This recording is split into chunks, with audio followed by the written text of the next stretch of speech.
Malappuram Ponnani GLP സ്കൂളിൽ പച്ചക്കറിത്തോട്ടമൊരുക്കി കുരുന്നുകൾ. കാലടി കൃഷിഭവന്റെ സഹകരണത്തോടെയാണ് പച്ചക്കറിത്തോട്ടം ഒരുക്കിയത്.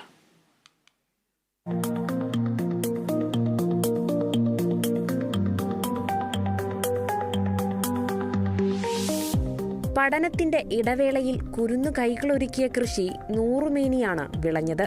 ചൊരങ്ങ, വെണ്ട, പയർ, മത്തൻ, പടവലം, ചീര തുടങ്ങി നിരവധി പച്ചക്കറികളാണ് വിളവെടുത്തത്. നിറവെന്ന പേരിൽ കേന്ദ്രവനം പരിസ്ഥിതി മന്ത്രാലയത്തിന്റെ കീഴിൽ പ്രവർത്തിക്കുന്ന ക്ലബിന്റെ സഹായത്തോടെയാണ് കൃഷി ഒരുക്കിയത്. രാവിലെ വന്നാൽ 8:30 അല്ലെങ്കിൽ 9 മണിക്ക് ഇവിടെ വന്നാൽ ഒരു 10-10:30 വരെ അത് കുട്ടികളെ കൂട്ടിക്കൊണ്ടുവന്ന് അതിന് ഓരോ ചെടികളിൽ അടുത്ത് പോയി. അപ്പൊ കുട്ടികൾക്ക് അത് പാഠം കൂടിയാണ്. നമുക്ക് പഠിപ്പിച്ചു കൊടുക്കാൻ പറ്റുന്ന ആ പാഠത്തെക്കാളും നല്ലൊരു പാഠമാണ് ദിവസവും ചെയ്യുന്നത്. നമ്മുടെ സ്കൂളിന് വേണ്ടി ചെയ്യുന്ന ഏറ്റവും നല്ല പ്രവർത്തികളിൽ ഒന്നാണ്. വിളവെടുപ്പിന്റെ ഉദ്ഘാടനം കൃഷി ഓഫീസർ PS സലീം നിർവഹിച്ചു. വിളവെടുത്ത പച്ചക്കറികൾ കൊണ്ട് കുട്ടികൾക്ക് ഉച്ചഭക്ഷണമൊരുക്കി നൽകുമെന്ന് സ്കൂൾ അധികൃതർ അറിയിച്ചു. Kerala vision news, Malappuram.